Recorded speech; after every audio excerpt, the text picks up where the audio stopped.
बरं का, ही कविता तुमच्यासाठी खरं तर नाहीये, ही कविता सर्वसाधारण लोकांसाठी. तुम्ही कसे भारी आहात, खरंच भारी नाहीयेत का? तुम्हाला आता कशाचंच काही वाटत नाही, तुम्हाला आपलं नुकसान झालंय हेही काही वाटत नाही, तुम्हाला कशाचा काही फरकच पडत नाही. ह्या कवितेमध्ये बरं का एक कुटुंब मला भेटलंय. आता ते कुटुंब, त्या कुटुंबातले जे आजोबा आहेत ना, ते त्यांचं दुःख सांगतायत. काय दुःख आहे ते ऐकून घ्या, बघा तुम्हाला आवडतंय का आणि समजून घेता येतंय का. की सगळ्यांचेच चेहरे पडलेलं एक कुटुंब मला भेटलं, सगळ्यांचेच चेहरे पडलेलं एक कुटुंब मला भेटलं, खात्या पित्या घरचं तरी दुःखीच मला वाटलं. सगळ्यांचे चेहरे पडलेलं एक कुटुंब मला भेटलं, खात्या पित्या घरचं तरी दुःखी मला वाटलं. माणुसकीच्या नात्याने माझं मन भरून आलं, मीच जवळ जाऊन म्हणलं का हो काय झालं. माणुसकीच्या नात्याने माझं मन भरून आलं, मीच जवळ जाऊन म्हणलं का हो काय झालं. तुमच्यापैकी कुणाला काही झालंय का, तिन्ही सांजेला असे बसल्यात, कुणी गेलंय का.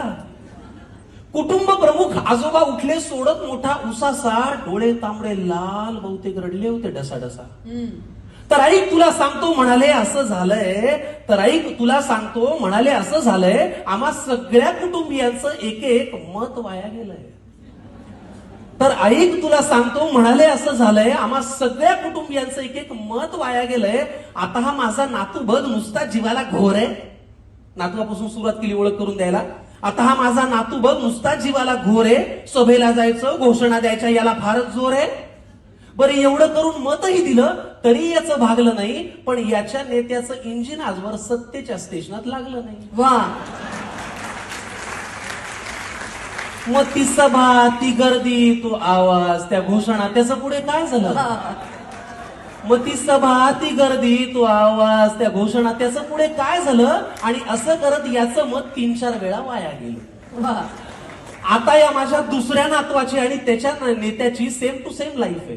दुसऱ्या नातवाकडे आले बरं का. आता या माझ्या दुसऱ्या नातवाची आणि त्याच्या नेत्याची सेम टू सेम लाईफ आहे. ना करियर में ग्रोथ है, ना जिंदगी में वाईफ है. आता या माझ्या दुसऱ्या नातवाची आणि त्याच्या नेत्याची सेम टू सेम लाईफ आहे. ना करियर में ग्रोथ है, ना जिंदगी में वाईफ है. अरे बाबा, वारशाने फक्त पैसा येतो, कर्तृत्व कुणी आणत नाही. अरे बाबा, वारशाने फक्त पैसा येतो, कर्तृत्व कुणी आणत नाही. भारतभर चालून तुझी पावलं दमली, पण हात काही चालत नाही.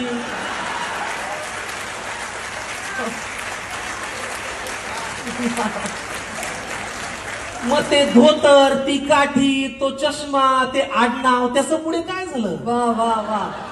मग ते धोतर, ती काठी, तो चष्मा, ते आडनाव, त्याचं पुढे काय झालं. आणि असं करत याचंही मत बरीच वर्ष वाया गेलं. आता या माझ्या मुलाला बरं का राजकारणातलं फार कळतं. आता मुलापर्यंत आले. आता या माझ्या मुलाला बरं का राजकारणातलं फार कळतं. याचं मन गेली अनेक वर्ष घड्याळातली वेळ पाळतं. आता या माझ्या मुलाला बरं का राजकारणातलं फार कळतं. याचं मन गेली अनेक वर्ष घड्याळातली वेळ पाळतं. चुकली वेळ, झाला खेळ, वेगळं संधान साधलं. एका साहेबाचं घड्याळ दुसऱ्या साहेबांनी स्वतःच्या हातावर बांधलं.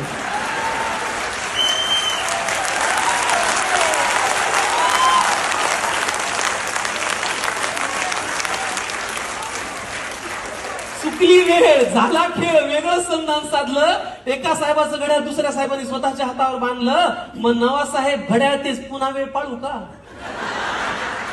नवा साहेब घड्याळ तेच पुन्हा वेळ पाळू का. का जुन्या साहेबासोबत राहून तुतारीतून आवाज काढू का.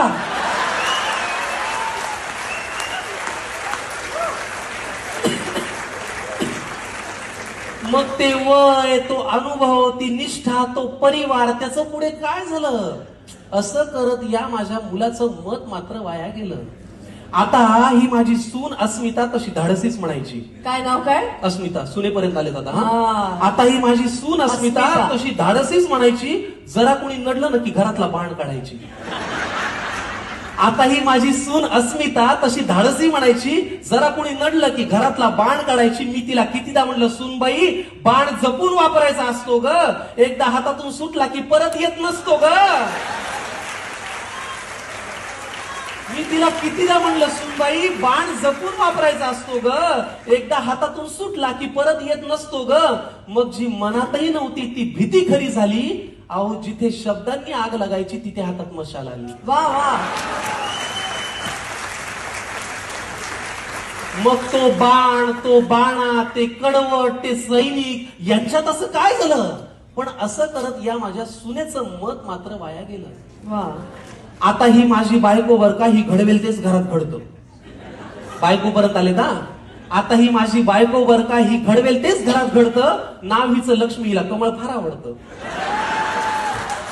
आता ही माझी बायको बर का, ही घडवेल तेच घरात घडतं. नाव हिचं लक्ष्मी, हिला कमळ फार आवडतं. मी लगेच पुढे विचारलं, माझी उत्सुकता त्यांना दिसली असेल की अहो कमळ जिथल्या तिथेच आहे, मग यांचं मत वाया गेलं नसेल. मी लगेच पुढे विचारलं, माझी उत्सुकता त्यांना दिसली असेल, अहो कमळ जिथल्या तिथेच आहे, मग यांचं मत वाया गेलं नसेल. आजोबा म्हणाले, ती दुःखात नाहीये तशी, पण तिच्या मनात तळमळ आहे, कारण ज्यांच्या विरोधात मत दिलं त्यांच्याच हातात आता कमळ आहे.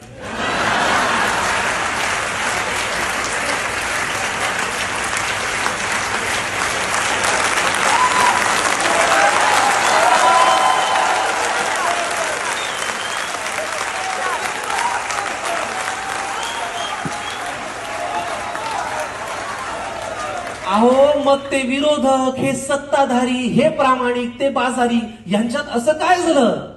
पण असं करत या माझ्या बायकोचं आता वाटतंय मत मात्र वाया गेलं. त्यामुळे पुढाऱ्यांनो, तुम्ही कितीही पक्ष बदलून म्हणालात की हाच माझा पक्ष आहे, तरी एक गोष्ट लक्षात ठेवा की आमचं तुमच्याकडे लक्ष आहे. तुम्ही कितीही पक्ष बदलून म्हणालात की हाच माझा पक्ष आहे, तरी एक गोष्ट लक्षात ठेवा की आमचं तुमच्याकडे लक्ष आहे. त्यामुळे इथून पुढे तरी दिलेल्या मताची किंमत जरा तरी ठेवा. इथून पुढे तरी दिलेल्या एका मताची किंमत जरा तरी ठेवा आणि मतदारांना मतदार करा आणि लोकशाही जिवंत ठेवा. वा वा.